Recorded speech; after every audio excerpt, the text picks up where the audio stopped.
wabarakatuh. Perkenalkan, nama saya Sudianti, saya dari kelas SI 7T. Di sini saya akan membahas tentang risiko dalam sistem informasi dan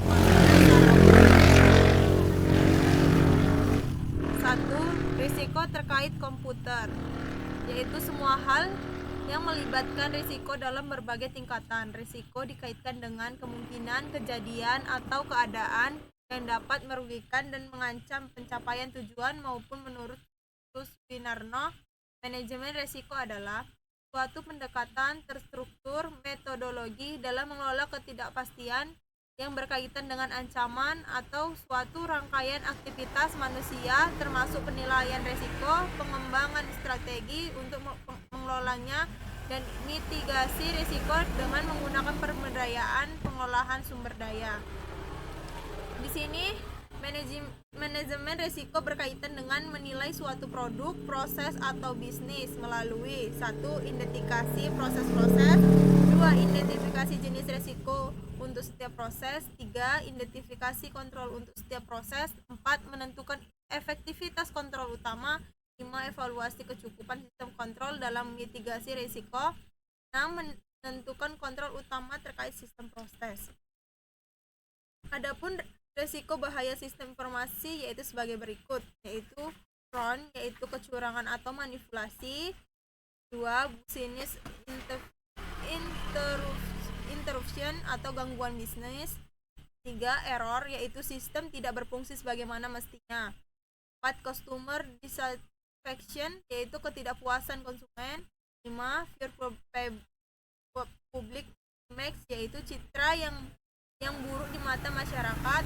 6. Ineffective and inefficient use of resources, yaitu penggunaan sumber daya yang tidak tepat dan pemborosan. 2. Untuk jenis risiko itu sendiri terdapat yaitu risiko inherent, yaitu kemungkinan kerugian terjadi sebelum memperhitungkan faktor-faktor pengurang risiko. Dalam mengevaluasi risiko jenis ini, auditor harus mempertimbangkan apa jenis dan sifat risiko serta faktor apa yang menunjukkan risiko ada. Ada juga yaitu risiko kontrol, yaitu mengukur kemungkinan proses kontrol yang ada untuk membatasi atau menangani risiko inherent apakah tidak efektif. Untuk memastikan audit telah tepat, auditor harus memahami mana kontrol yang efektif terlebih dahulu. Yang ketiga itu ada risiko audit, yaitu tidak menjangkau exposure bisnis yang cukup penting. Performance audit dapat dikembangkan untuk mengurangi risiko audit. Hal ini menyediakan panduan pada kontrol utama yang harus ada untuk menghadapi risiko dan apa yang harus dipatuhi atau dan substantif yang harus dilakukan.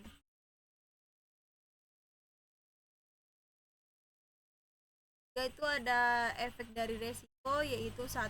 Strategi, 2. Operasi, 3. Pelaporan, 4. Kepatuhan. Bukti dari audit. 4. Ada bukti audit, yaitu 1. Bukti adalah informasi yang dimasukkan untuk membuktikan dan mendukung suatu keyakinan. Bukti audit hendaknya memenuhi kriteria sebagai kriteria berikut. 2. Cukup atau suspension, itu faktual, memadai, dan meyakinkan di mana seseorang yang bijak. 3. Itu kompeten, itu handal merupakan dapat diandalkan dan hasil terbaik dari penggunaan metode audit yang tepat. 4. Relevan, yaitu mendukung temuan dan rekomendasi audit serta konsisten dengan tujuan audit. 5. Berguna, yaitu useful atau membantu organisasi dalam mencapai tujuan.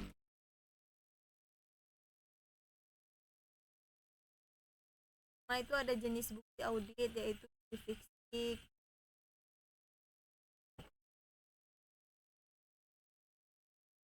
dokumen, bukti analisis. Itu ada prosedur bukti audit.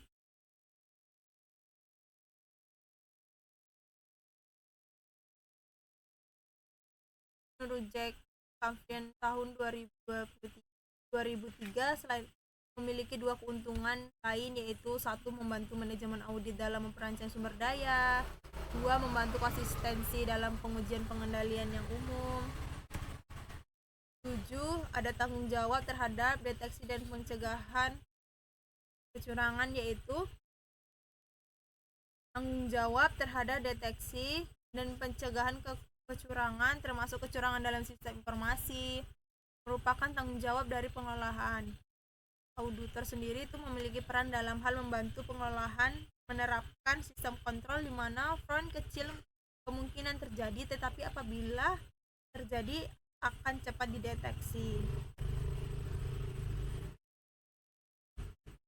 Di sini kita akan masuk tentang pengendalian internal, yaitu pengertian dari pengendalian itu sendiri ialah setiap tindakan yang dilakukan pengelola atau manajemen untuk memperbesar peluang tujuan dan sasaran yang telah ditetapkan dapat tercapai. Pengendalian internal memastikan bahwa program untuk memastikan tujuan manajemen dirancangkan dan dijalankan dengan baik. Misal, pengecekan rutin terhadap integritas data pada sistem, pelatihan terhadap tim pemasaran, dan menggunakan teknik atau alat data mining. Tujuan dari pengendalian internal adalah reliabilitas dan integritas informasi. 2. Kepatuhan terhadap kebijakan rencana, hukum, dan regulasi.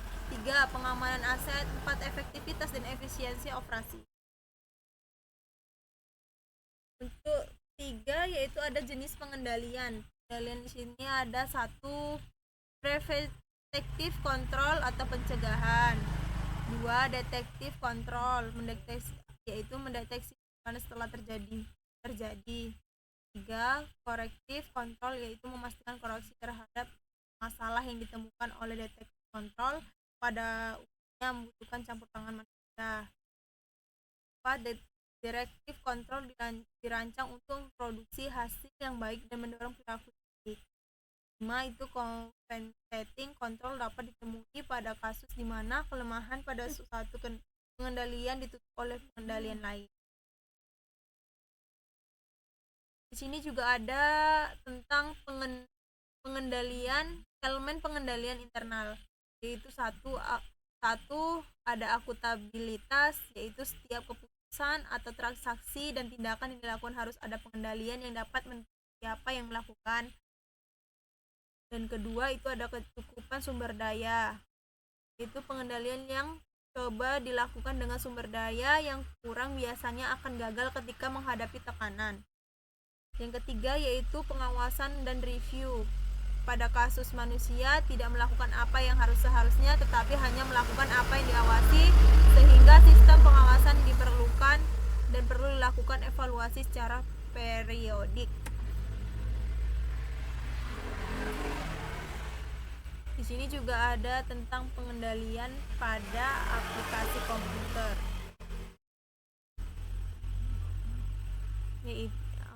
Di sini ada kebagi menjadi 6, yaitu integritas aplikasi dan prosesnya, pencegahan terhadap perubahan yang tidak diinginkan, memastikan pengendalian perancangan dan pengembangan memadai, 5. Memastikan pengujian memadai, 6. Mengendalikan pemindahan aplikasi, dan memastikan sistem terus terpelihara.